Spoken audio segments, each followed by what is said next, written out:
We have talked for weeks about the BYU basketball program's need for that, quote, signature win, unquote, and that came Saturday night with a big win over number 6 Iowa State, showing Kevin Young and company, they still got some juice and they could be a threat come March Madness.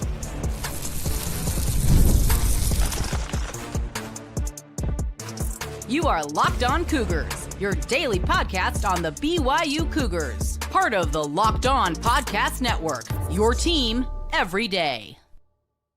What's up, everybody? Welcome into Locked On Cougars, your daily podcast focused on the BYU Cougars. I'm Jake Hatch, 14-year credential media member at BYU, your resident expert and insiders, your host here on the show. And as always, thank you for making Locked On Cougars your first listen of the day. And also thank you to all of you who make Locked On the #1 sports podcast network. Big win Saturday night tonight for the BYU men's basketball program as they notch a true signature win, quad 1A variety if you go by the net rating, as Kevin Young's team takes down number 6 Iowa State. We'll talk all about it. Players who stood out, obviously headlined by Dybantsa, but there are other guys who I thought made significant impacts in this game. We'll get to your comments as well. If you want to drop them in the live chat, please do so. And also, we'll talk a little BYU women's basketball as they got a rivalry win, easy for me to say, up on the hill. And let's just put it this way, showing off. Speaking of Delaney Gibb in terms of her career highs, we'll get to all that ahead on today's show. So let's dive right in. Big win for the BYU men's basketball program, beating Iowa State 79-69 at the Marriott Center. And quite honestly, I will admit straight up, I was not there tonight. I think I told some of you in the insiders group I was not going to be there. I had radio responsibilities with Real Salt Lake season opener that took me away, and I'm sad I missed out on it because the volume that was pulsating through the screen on the TV as I was watching this go down, y'all delivered inside the Marriott Center. It was an electric atmosphere. I heard multiple times the broadcast crew from ESPN, I think it was Sean Farnham, et cetera, really commenting on how electric it was inside the Marriott Center, and BYU brought it. That was the nice part about this. This is a program that easily, it feels like, could have fractured in the aftermath of losing Richie Saunders for the rest of the season due to that torn ACL. And you feel awful for a young man like that. But it was awesome to see this squad really kind of coalesce around themselves and show what they're capable of, even without one of their vaunted big three in the lineup. And this is an Iowa State team that very clearly is going to be a team that's a threat for the Final Four.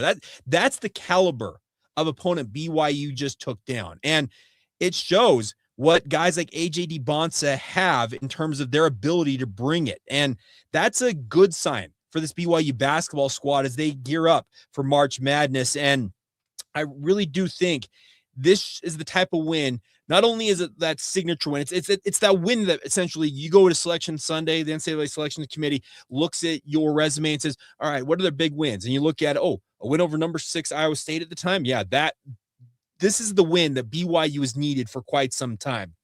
It's their second win of the season over top 25 opposition. It's their first win over a top 10 team. So a lot of really, really good things for BYU with this victory over Iowa State. But I just continue to marvel just what Dybantsa brings every single night.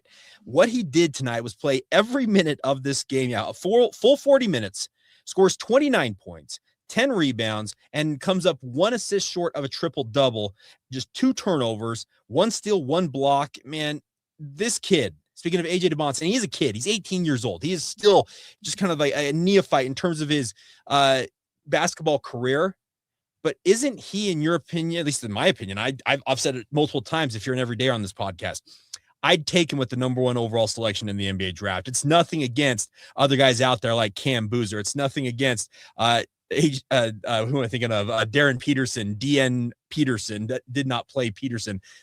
I just think that Dybantsa has everything in his tool belt to succeed at a high level, and not to mention what he did tonight against a top 10 opponent. It shows exactly what he's capable of and what he can elevate this BYU basketball team to without Richie Saunders. Would it be great to have Richie down the stretch here? Absolutely. But as I mentioned, this is a squad that it was not necessarily going great, but they have found a way to find answers. And they didn't have a big night from Rob Wright to really push him over the top here.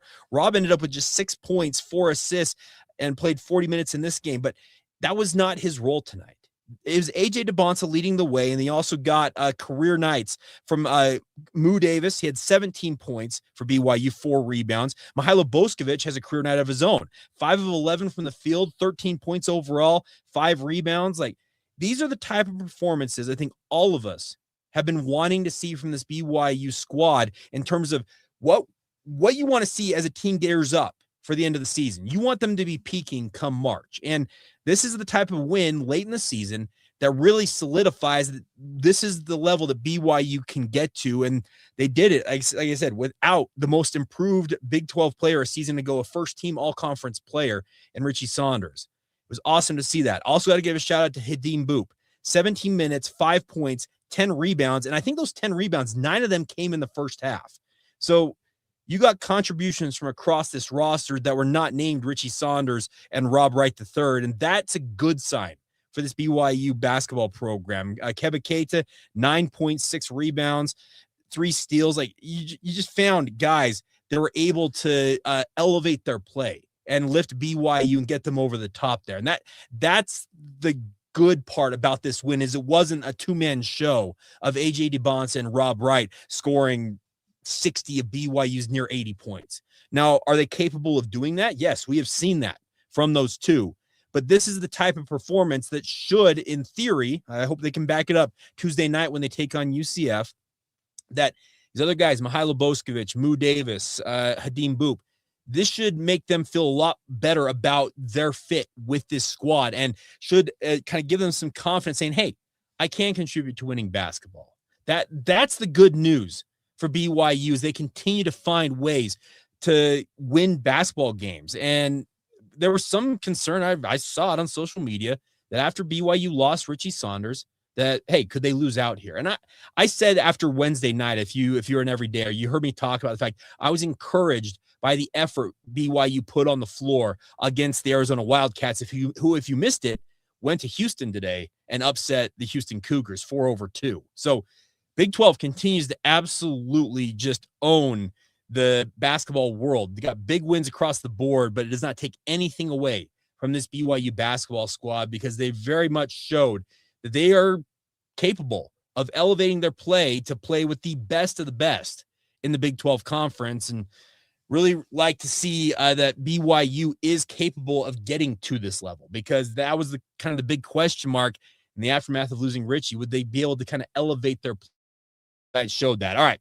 Couple other thoughts I've got for you guys. We'll have to also get to your comments. I'm seeing them pop into the chat. Feel free if you're watching this on YouTube. Also, if you're watching this on YouTube, little thumbs up icon right there. Go click it. Likes the show, helps the algorithm and all the things that help build the audience. Obviously, 165 of you I can see on my end right now checking in live, but love many more of you to like this show as you go along here. But a few more thoughts of what I took away from this all-important win for BYU basketball. Essentially, an NCAA tournament resume ceiling win for the Cougars in so many different ways, because it's the quad 1A variety. They are the best wins you can possibly have on your NCAA tournament resume, and we'll get to that. We'll also get to your comments momentarily as you roll on this postcast edition of Locked On Cougars. Today's show is brought to you by our friends over at Indeed. Workplace chaos obviously can stack up, deadlines, inbox overflowing. The one position you still need to fill, well, it's sitting open. When the pressure's on, you need the right hire. This is a job for Indeed sponsored jobs. They help you find the people who actually fit what you're looking for: skills, experience, location. So you're not just hoping the right candidate stumbles across your posts. And the best part is the stat that says it the most is, in the minute I'm talking to you here, companies like yours will make 27 hires on Indeed, according to Indeed data worldwide. So if you're hiring, spend less time searching and more time interviewing candidates who check all of your boxes with Indeed sponsored jobs. Spend less time searching and more time actually interviewing candidates who check all of your boxes. Less stress, less time, more results. When you need the right person to cut through the chaos, this is a job for Indeed sponsored jobs. And your listeners of this show will get a $75 sponsored job credit to get your job the premium status it deserves at Indeed.com/podcast. Just go to Indeed.com/podcast right now. Support our show by saying you heard about it. Heard about Indeed right here on Locked On Cougars. Indeed.com/podcast. Terms and conditions apply. Need to hire. This is a job for Indeed sponsored jobs. Thank you once again for making Locked On Cougars your first listen of the day. If you are a true everydayer and want to take it to the next level, join the Locked On Cougars Everydayer Club by going to lockedoncougars.supercast.com. That's lockedoncougars.supercast.com. Get audio ad-free episodes of this show, access to our members-only Discord server, and a whole lot more in terms of what you can get with our Everydayer Club. That's once again, it's lockedoncougars.supercast.com. All right, so BYU gets a huge win over Iowa State and obviously shows that they are a force that can be reckoned with. And that was nice to see, because coming off of what I consider to be a very solid performance despite the loss in Arizona, I wondered how BYU would respond coming into this Iowa State game. And quite honestly, they came out of the gates very, very strong, held a 9-point lead at halftime, got a little shaky in the second half at different points. But every time Iowa State tried to kind of effort a run to retake the lead, BYU just fended it off. And that's the good sign for this BYU basketball squad, is that's not a team, speaking of Iowa State, that could be a 1 seed come NCAA tournament time, and you've got a victory over them. And that's the nice part about this. And Davis, I'm going to throw this up here. Davis Herrera with a great comment. Even with lots of open 3 misses, they still won by 10 points. Offense and defense look so much better. I love the assist AJ was dishing out. Yeah, let's be honest. If BYU players outside of AJ Dybantsa hit a few more threes, well, AJ very easily would have had that triple-double. He was 1 assist short, and there were a handful of those I saw go begging with missed 3-point opportunities. But it kind of shows the level that this BYU basketball team can still kind of level up to. It's not been, I think, the season any of us expected. 6 season-ending injuries or guys being ineligible to play among your 17 roster slots.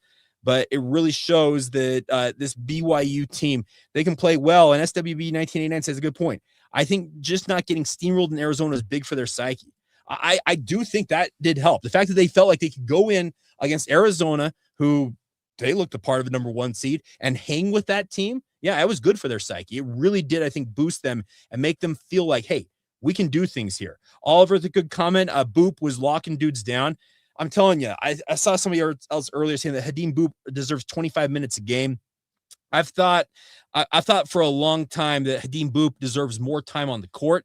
I think the one thing, and this is just kind of the one thing I think holds Kevin Young back from putting Mboup on the court more fully, is the fact he doesn't shoot free throws well, and he seems just a little bit timid in terms of taking shots when given the opportunity. I think if he can find a way to be more confident with his offensive game, that will be what really unlocks his full potential. That's just personal opinion on the matter. Was Saunders the issue? Okay. I kid. I know you're kidding, Oliver, but do not say that. No, Saunders is not the issue. You'd love to have Richie Saunders. And then MD Jensen was Keva Keita limping at the end. He made that big dunk that essentially sealed the win. And I did notice that he was kind of, it wasn't necessarily like a limp, it was kind of hopping along. He's had the hand injury that's been messed up, and he really yammed that ball. I hope he's okay. Keva's been an absolute beast, and he's a warrior. He is built like a tank, and he's still been dealing with some injury concerns. So you do want to see him stay healthy. And yeah, hopefully it was just him just kind of walking something off there, because it wasn't necessarily the best look as he goes up and jams that ball, but then ends up kind of walking away with that. Let's see other things about, in terms of the game today, I also wanted to give a shout to what we're seeing from guys in terms of the starting lineup. The adjustment BYU made, putting Boskovic in the starting lineup, it was not necessarily the most popular move, I felt like, when it came to Kevin Young deciding to start Mihailo, but it shows, I think he rewarded the belief in him by putting on the performance that he did. 13 points, like I said, 5 of 11 from the field. He was 2 of 8 from 3. And yes, a couple of you commented, you want to see more in terms of the corner threes. Oliver, we really miss, speaking of Richie on those corner threes. Bosco reminded me of when he drained that. And there were multiple other opportunities for Boskovic to hit some of those big threes when given the opportunity. You hope he keeps shooting, because 25% from 3-point arcs, not ideal, but we have seen Boskovic at points during his time at BYU really become a dead-eye shooter. And you want to see more of that, because his role, he's a starter now. He's got to step up and help lead BYU. So it was really nice to see this BYU squad really show just some fight, some self-belief. And that's the other thing about this is, I think this is a squad that at times has kind of been lacking in terms of its just confidence level. And this is the type of a game that it really, I think, can make BYU believe, okay, yeah, we are good and we're capable of this. And Sewell's a good point here. It was interesting to see that they ran AJ as a point guard so much this game. I think that Kevin Young's understanding that AJ is essentially what the modern NBA / basketball game is about. You don't necessarily have to have a 6'1" guy who's running down the court holding up a one or a fist to call a play. That's the 90s era in terms of basketball, and that's the era I grew up in. I've been so used to that. But let's be honest. LeBron James, Kevin Durant, AJ Dybantsa for the BYU basketball program, they're point forwards, for lack of a better term, and they're true floor generals. And yeah, you're going to put the ball in their hands as often as you possibly can. And AJ rewarded that belief in him with the performance that he had. And it was interesting to watch this BYU basketball squad play the way they did, but it was led by AJ. He is the figurehead. He's the spearhead of this attack. And yeah, I think the more you have the ball in his hands, the more good things are going to happen for the BYU basketball program. Oliver, it's a good point. Tight rotation for Kevin Young. 8 players. We didn't see Tyler. I think it's a comment responding here to SWB. We saw Tyler Morus make 11 straight threes in warmups. Was surprised not to see him enter the game. That's a good point, because we did see Alexi Kostic make a cameo in this game. We did not see Tyler Morus. I think that's more just personal opinion, that Morus can be a bit of a sieve on defense in terms of giving up points that Kevin Young simply, I think, he understands he can't afford at this point. So goes with an 8-man rotation, and I would like to see more of Hadim Mboup, as Brendan says here. Free Mboup, Oliver, unleash Mboup. Yeah, I get it, but like I said, I think the one thing that Hadim's got to show is just true confidence in his offensive game. And I guess I'll just say this. Boskovic has got like just a self-belief in his ability to shoot the basketball, that can get translated over to Hadim Mboup. I think you may see Hadim take that next step. And I'm not saying be irresponsible with the basketball. Let's be very clear about that. But just when the shot is given to you in terms of an ability, you have an open shot, take it and have the confidence that you're going to drain it. We see it from guys like Moo Davis. You see it from Boskovic in terms of they own the shots that they take. And that was a statement that I heard all the time during the Mark Pope era at BYU. He was owning your shots. Well, we need to see Hadim Mboup take ownership of his offensive game. And I think once he does that, we'll really see him take off as a basketball player. Brian Ellis, highly impressed with the defensive effort, especially on the perimeter against one of the best shooting teams in the country. Well, that's a good point about it. Momcilovic, their star shooter for Iowa State. You notice who trailed him all night long? Oh, yeah, the guy that was leading BYU's offense, AJ Dybantsa. I'm telling you, kid's an absolute dog, and it's DAWG. He played just incredible defense, chasing that guy all over the court, speaking of Momcilovic, and really showed that he can lock up guys on defense just as much as he can impact the game on offense. And these are the type of games that are going to show NBA personnel that, yeah, AJ is that dude. Like, he is that good of a player, and he does it on both ends of the court. So really, really impressive stuff. And it really just kind of shows what BYU's made of, especially a program that needed a shot in the arm. Let's be real. They needed something positive to go their way. And this is about as positive as it gets. A true resume ceiling win for the BYU basketball program, in addition to watching guys like AJ Dybantsa shine and rotation pieces that we've hoped would step up at some point. They did just that as well. So obviously very good signs for the BYU basketball program. Now, I want to talk about a true superstar performance in addition to AJ Dybantsa. If you'd missed it earlier today,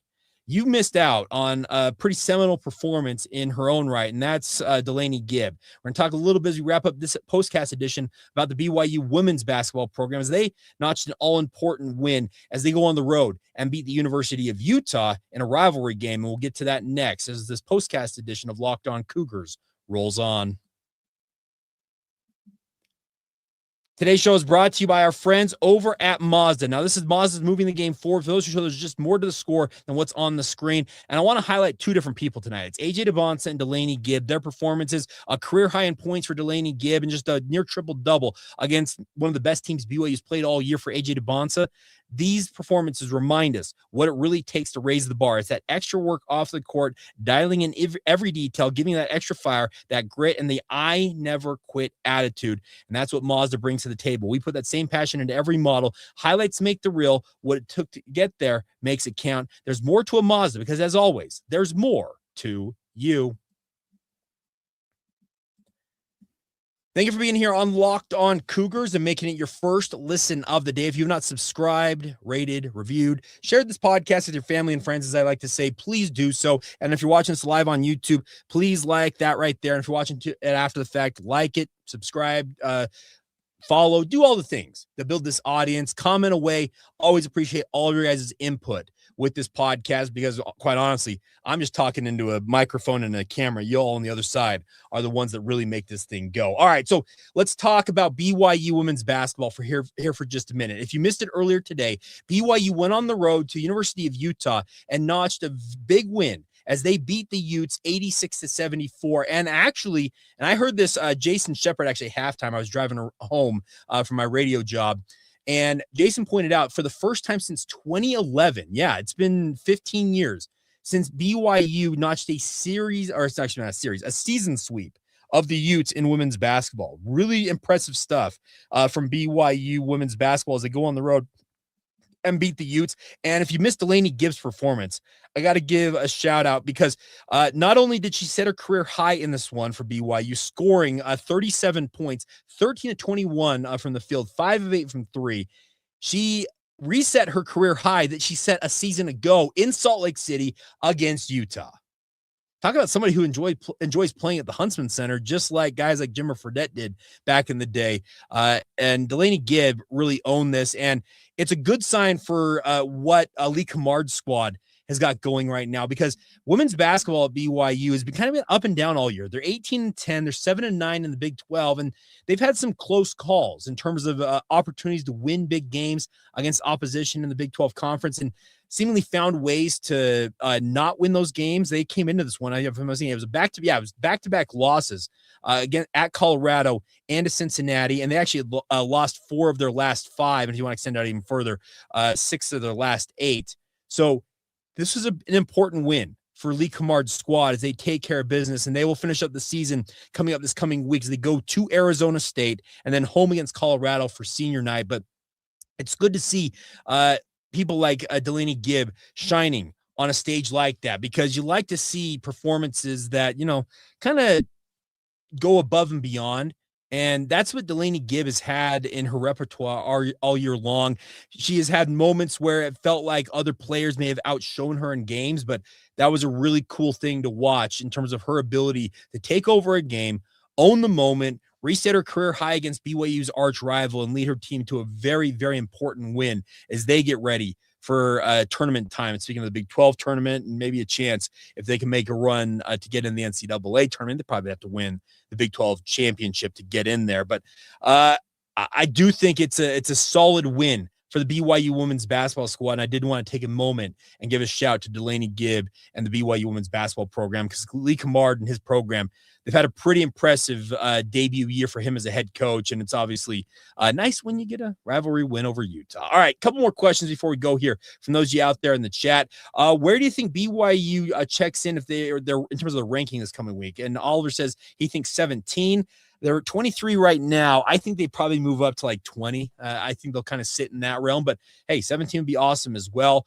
I really do think that this is a BYU squad that, speaking of the men's side and also the women's side, that has shown a lot of ability to kind of shrug off a lot of what people think about them and just go play basketball. And that's a nice thing to see from BYU. And then another good question here. Actually, I threw it the wrong one. Just a comment, though. Definitely feel like a lot of the pressure is off now that people think that BYU is dead in the water, which may be in our favor. I will say the way BYU at least the men's team played tonight, they played loose. And loose can be a term that can be misconstrued as a poor thing, because it can be poor. It can be poor body language when you play too loose as a basketball program. But the way BYU played tonight, it felt like, a lot of that pressure in terms of the expectations that were heaped upon this squad, they just kind of said, you know what, just let it go. We're going to go out there and we're going to play ball. And then a good question here by Oliver that we'll kind of finish up on here. What do you think BYU is seeded if they go 4-0 in these last 4 games? Now, the projection is, at least from this past week, somewhere between a 6 and an 8 seed, depending on where you looked on the bracketology. I know that the mock selection committee that had a lot of the national writers slated BYU 6. I think the latest Joe Lunardi that I saw had BYU as a 6 seed. If they were to run the table here, I got to pull this up here and make sure I get it in the right order. So the Tuesday night, I know that UCF is in town. It's a late game, 9:00 on ESPN2. Then they go to West Virginia and to Cincinnati. That back-to-back set, if you can sweep that essentially, and it's not out of the realm possibility, you beat UCF, West Virginia, Cincinnati, and then you finish up on senior night against number 13 Texas Tech. Let's say you do run the table there. Maybe you do climb, I think, a seed line or 2. I would think that the very highest you're going to get is a 4 seed, and that seems way too ambitious in my mind. And I also think, 4 or 5 seed, it would be the best I could envision. I'd probably say a 5 seed, and that's if you win out. As I said, you've got to run the table here.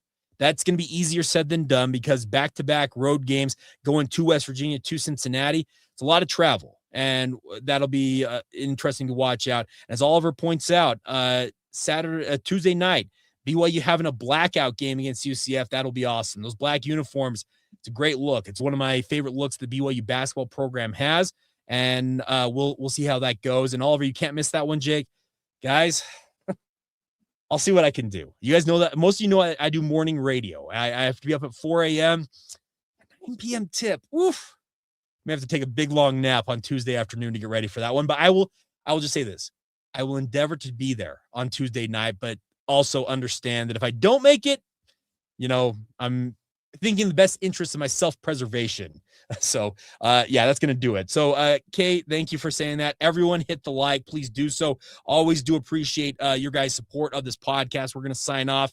I think we topped out at just over 200 live concurrent views. So, thank you truthfully for all of your support. Big wins for BYU women's basketball over Utah. Obviously a signature win for BYU men's basketball, and we'll have plenty of coverage for you guys in the week coming up. We'll catch up with Mike Gittins from Locked On UCF to preview that game on Tuesday. We'll probably also catch up with Mountaineer Paul, talk some BYU and West Virginia later in the week as well. And as always, thank you for all your support. Like I said, if you're watching this on YouTube, we're going to send you now to the first ever 24/7 Locked On YouTube channel. More Locked On content that's streaming literally 24/7, 365. You'll get that there. If you're listening to this on audio, make sure you go make your second listen either Locked On Big 12 or Locked On College Football. And thank you truthfully to all of you guys for making it your first listen today. Come back and let's see. It's now Saturday night, I guess early Sunday morning.